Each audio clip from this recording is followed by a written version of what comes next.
গণিতীয় মৌলিক প্ৰক্ৰিয়া মানে কি বাস্তৱ সংখ্যাবোৰৰ ক্ষেত্ৰত প্ৰযোজ্য মৌলিক প্ৰক্ৰিয়া চাৰিটা হ'ল এইটো প্লাছ মাইনাছ হৰণ আৰু পূৰণ এই চাৰিটা মৌলিক প্ৰক্ৰিয়া কাৰণ আমি আমাৰ ওচৰত যদি বাস্তৱ এই সংখ্যাবিলাক আহে তেতিয়াহ'লে আমি কি কৰোঁ এই গোটেইখিনি অপাৰেশ্যন কৰোঁ প্লাছ কৰোঁ হয়তো প্লাছ কৰিম বা মাইনাছ কৰিম বা পূৰণ কৰিম বা হৰণ কৰিম এই মৌলিক প্ৰক্ৰিয়াবোৰৰ সাপেক্ষে বাস্তৱ সংখ্যাবোৰে কিছুমান ধৰ্ম মানি চলে তাৰ কিছুমান ধৰ্ম আছে তেনে কিছু ধৰ্ম তলত উল্লেখ কৰা হ'ল এই ধৰ্মবিলাক কেনেকুৱা টাইপৰ আছে যেনেকৈ ইয়াত কি কৈছে যে a + 0 = a মানে ইয়াত প্লাছটো এটা কি দিছে এটা অপাৰেশ্যন দিছে এটা ধৰ্ম তাৰমানে এটো কোনোবা এটা বাস্তৱ সংখ্যা মানে তুমি জানিছা যে আমাৰ হয় পূৰ্ণ সংখ্যা হ'ব পাৰে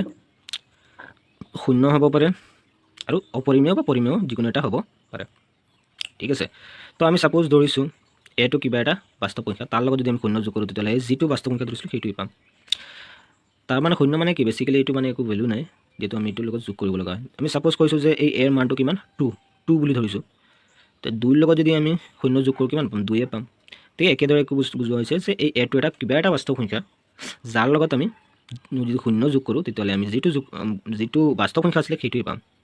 একেদৰে আমি যদি সেই বাস্তৱ সংখ্যাৰ পৰা শূন্য বিয়োগ কৰোঁ তেতিয়াহ'লে আমি যিটো বাস্তৱ সংখ্যা কৰিছিলোঁ এইটো যেনেকৈ আমি যদি এৰ ভ্যালু 5 ধৰোঁ কিবা এটা বাস্তৱ সংখ্যা 5 ধৰিছোঁ তো 5ৰ পৰা শূন্য বিয়োগ কৰিলে আমি কি পাম এই 5টোৱে পাম যেটো ধৰিছিলোঁ গতিকে তেনেকুৱা বুজোৱা হৈছে তাৰপিছত আৰু এটা কণ্ডিশ্যন দিয়া হৈছে যে যদি আমি শূন্য আগত দি পেলাই তাৰপিছতো আমি বস্তুটো যোগ কৰোঁ একেই সেই বাস্তৱটো আহি যাব সংখ্যাটো একেদৰে আমি যদি কিন্তু শূন্যৰ পৰা যদি আমি সেই বাস্তৱ সংখ্যাটো বিয়োগ কৰোঁ তাৰমানে ঋণাত্মক বাস্তৱ সংখ্যা ধৰিব পাৰি -a এটো কিবা এটা বাস্তৱ সংখ্যা শূন্যৰ পৰা যদি -a টো বিয়োগ কৰিব লগা হয় তেতিয়া আমাৰ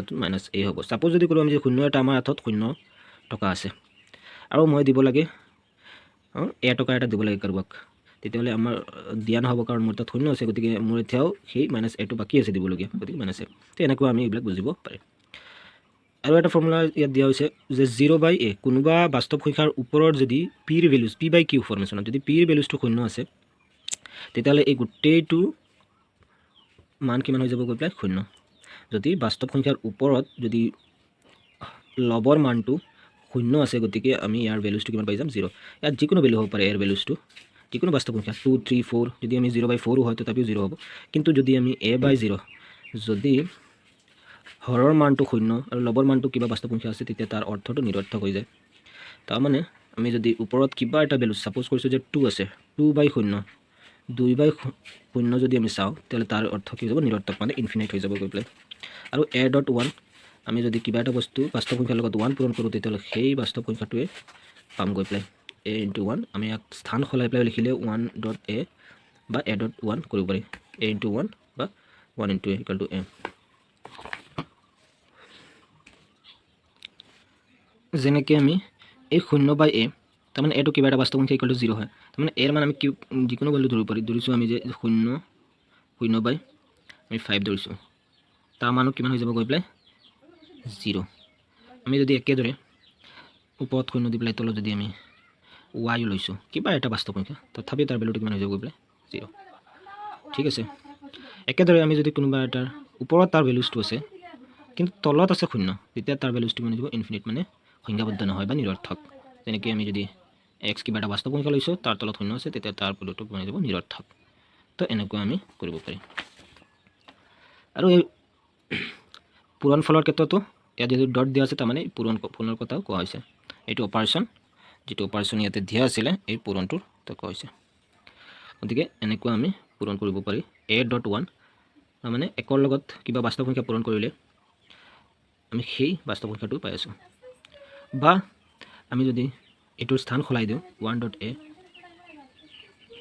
= a হ'ব 2 নম্বৰ প্ৰশ্ন কি আছে কি যে আমি যদি দুটা বাস্তৱ সংখ্যা যোগ কৰোঁ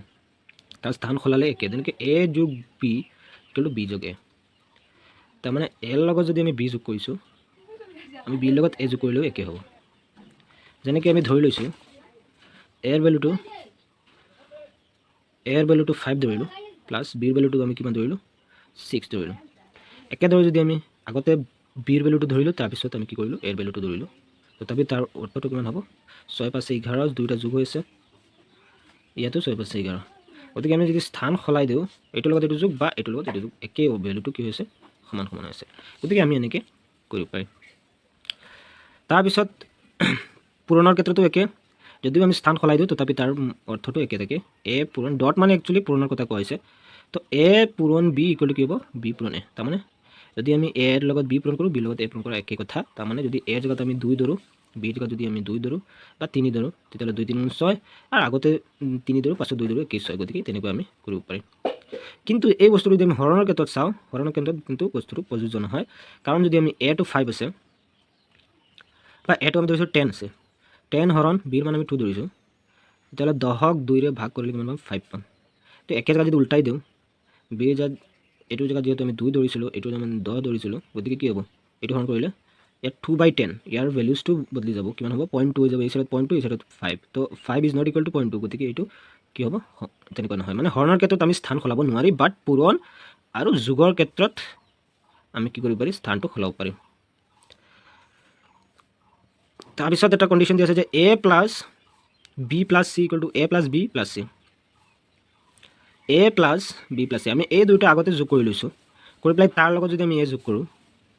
যিটো ভেলু পাম আমি প্ৰথম এই দুটা যোগ কৰি পেলাই তাৰপিছত এই যোগফলৰ লগত যদি আমি আকৌ c যোগ কৰোঁ একেই বস্তু আমি পাম ঠিক আছে এতিয়া আমি যাওঁ পূৰণৰ ক্ষেত্ৰত কৈছে a dot b dot c আগতে আমি b আৰু c দুইটা পূৰণ কৰি লৈছোঁ এই দুইটা পূৰণ কৰাৰ পিছত পূৰণফলৰ লগত যদি আমি a পূৰণ কৰোঁ কি আনচাৰ পাম বা আমি প্ৰথম এই দুটা পূৰণ কৰি লৈছোঁ কৰি পেলাই তাৰ লগত আমি কি কৰিলোঁ c টো পূৰণ কৰিলোঁ তাৰো আনচাৰটো সেম আহিব গতিকে আমি অকল প্লাছ আৰু মাইনাছ প্লাছ আৰু মাল্টিপ্লিকেশ্যন বা পূৰণৰ ক্ষেত্ৰত আমি কি কৰিব পাৰি ধনাত্মক যোগ আৰু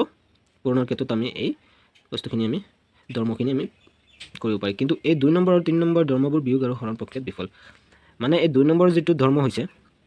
আমি স্থান সলাই পেলাই যোগ কৰিব পাৰি স্থান সলাই পেলাই পূৰণ কৰিব পাৰি একে হয় ঠিক আছে বা এই দুইটাৰ ক্ষেত্ৰত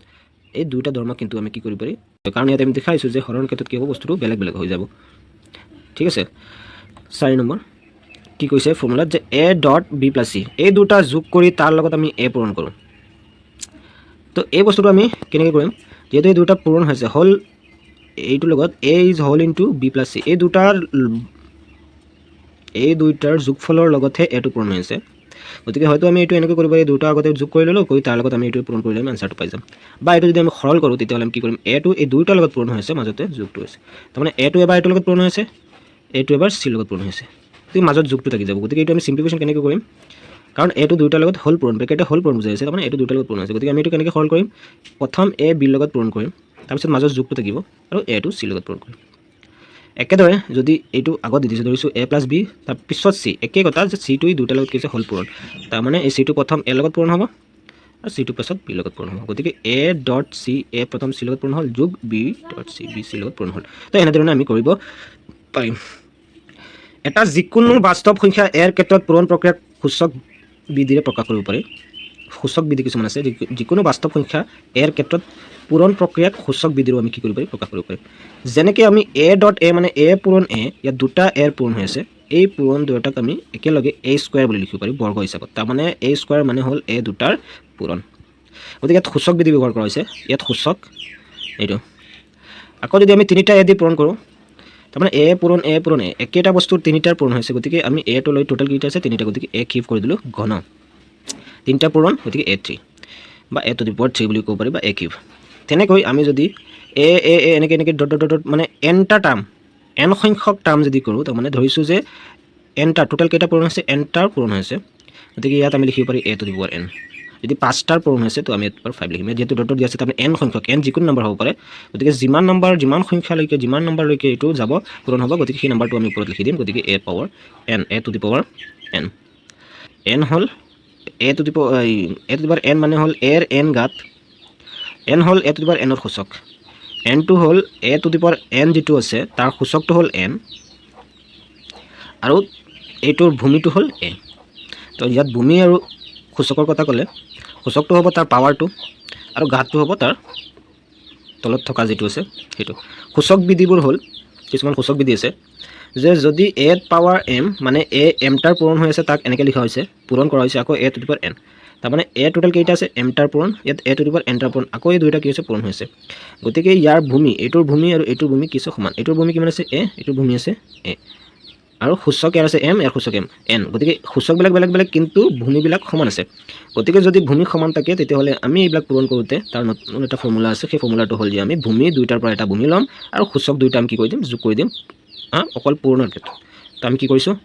ভূমি দুইটাৰ পৰা এটা ভূমি ল'লোঁ আৰু ওপৰত সূচক কি আছে, এইটোৰ এম এইটোৰ এন, তো এম আৰু এন দুইটা কি কৰি দিলোঁ, যোগ কৰি দিলোঁ। গতিকে এনেকৈ আমি কৰিব পাৰি। ছেকেণ্ড ফৰ্মুলাটো কি কৈছে যে এ পাৱাৰ এম হৰণ এ পাৱাৰ এন। ইয়াতো কি আছে, ভূমি দুইটা সমান কিন্তু সূচক দুইটা বেলেগ। ইয়াত হৈ আছে কি অপাৰেশ্যন, হৰণ হৈছে। গতিকে হৰণৰ ক্ষেত্ৰত আমি কি কৰিম, আমি দুইটা ভূমিৰ পৰা এটা ভূমি ল'ম কমন, আৰু ওপৰৰ প্ৰথম ভূমিৰ যিটো সূচক আছে, প্ৰথমটোৰ সূচকৰ পৰা ছেকেণ্ডটোৰ সূচকটো আমি কি কৰি দিম, বিয়োগ কৰি দিম। তো a power m minus N, A to the power m minus n. এমটো হ'ল প্ৰথমটোৰ সূচক আৰু এনটো হ'ল ছেকেণ্ডৰ সূচক। এইটো হৰণৰ ক্ষেত্ৰত আমি কি কৰিছোঁ, মাইনাছ কৰিছোঁ। আমি ভূমি কথা কৈছোঁ যে ভূমিবিলাকৰ মান যিকোনো হ'ব পাৰে। যেনেকৈ এইটোৰ ভূমি যদি 2, এইটোৰ ভূমিটো এইটো যদি 2 হয়, এইটো ধৰিছোঁ যে 2 পাৱাৰ এম 2 পাৱাৰ এন আছে। তো আমি যিহেতু কমন কি কৰিম, ভূমি ল'ম, তো 2 লৈ ল'ম এম মাইনাছ এন। তো একেদৰে কোৱা হৈছে। এতিয়া ইয়াত 3 নম্বৰ ফৰ্মুলাটোত কোৱা হৈছে যে এ পাৱাৰ 0 ইকুৱেল টু 1, মানে যিকোনো বাস্তৱ সংখ্যাৰ ওপৰত যদি পাৱাৰটো যদি 0 থাকে তাৰ ভেলুটো কিমান হৈ যায়, 1 হৈ যায়। আমি এৰ মান যিকোনো ধৰিব পাৰি। এৰ মান যদি আমি 5 ধৰোঁ, 5ৰ পাৱাৰ 0 কি হৈ যাব, কি 1। এৰ মান যদি আমি 10 ধৰোঁ, 10 পাৱাৰ 0 কিমান হৈ যাব, 1। নাম্বাৰ 2ত এম ইকুৱেল টু এন লিখি পাব পাৰিম।